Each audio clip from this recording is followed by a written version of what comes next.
Hi there, I'm Lisa Arana, and thank you so much for joining me for another Assemble This video. Today's card is all about really easy coloring with ink blending, with blending brushes and then a simple little tool to get into those little tiny places.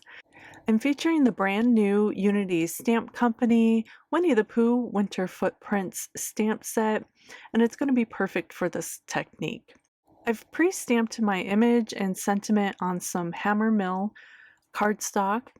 I just like the smooth surface for ink blending. And then I'm using some distress ink in scattered straw and a tiny little finger dauber ink blender to start with Winnie the Pooh. And I'm just kind of focusing on the body, the center body of Pooh, and creating a nice solid line. And then I'll slowly just kind of blend that out lightly. I just kind of like the look of that shadow kind of in the center of the body and then slowly blend it out. Not going too crazy because I don't want it to go beyond his body too much, but I do want to fill in that area. And then because Piglet was so small and I didn't have a small enough ink blender, I thought I'd grab a Q-tip and see how that worked out. And it actually worked out really great. My biggest tip is that when you do pick up your ink, you want to saturate that Q-tip really well. So I do that by picking up the ink and then kind of rubbing it on a spare piece of cardstock, and that saturates the tip of the Q-tip. So then when I kind of rub it onto the paper, it doesn't create this big splotch. And that worked out really well. And I'm just going between two colors of distress inks. This is Spun Sugar and Candy Apple. And that's the colors I decided to use for Piglet. So don't be afraid to grab some utensils that you just have in your home to try some coloring. I really like the way that this ink blending turned out with the Q-tip. For the footsteps, I'm using some speckled egg and hickory smoke, just kind of creating a shadow look of those footprints and snow. Again, I'm picking up the ink and kind of saturating the Q-tip by rubbing it on the spare piece of cardstock. That way I don't get a big blotch of ink when I touch it to the paper. Let's create a bit of clouds, and I use the cloud and wave stencil from Unity, and then again that same speckled egg ink, and I'm just using another finger dauber to blend that on.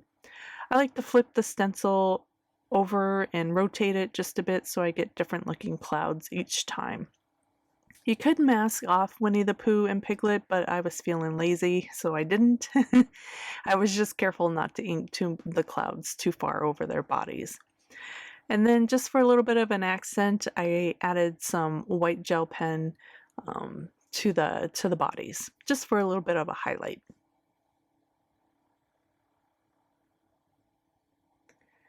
To build up this card, I really like the idea of having layers of pattern paper. So I picked some colors that I thought that would go well with this winter scene. This is a discontinued paper pack, but I'm sure you could find something similar out there or in your stash. And I just created some layers with some rectangles. I cut one rectangle in half at an angle, and I'm using that to kind of tuck in behind the center panel of this card.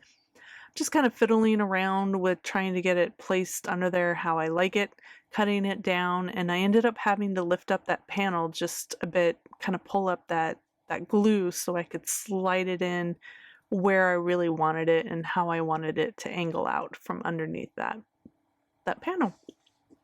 So once I was happy with that placement, just pop that up on another piece of pattern paper covering my card front right in the center there. And then I really liked everything, but I just kind of wanted a hint of something, so I grabbed some dewdrops in clear and I just glued those down to the front of the card.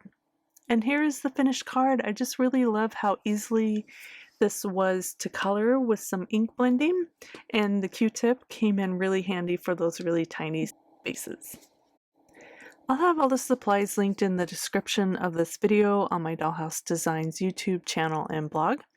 Please give this video a thumbs up and subscribe if you enjoyed it. Plus, if you have any questions or a sweet comment, post below.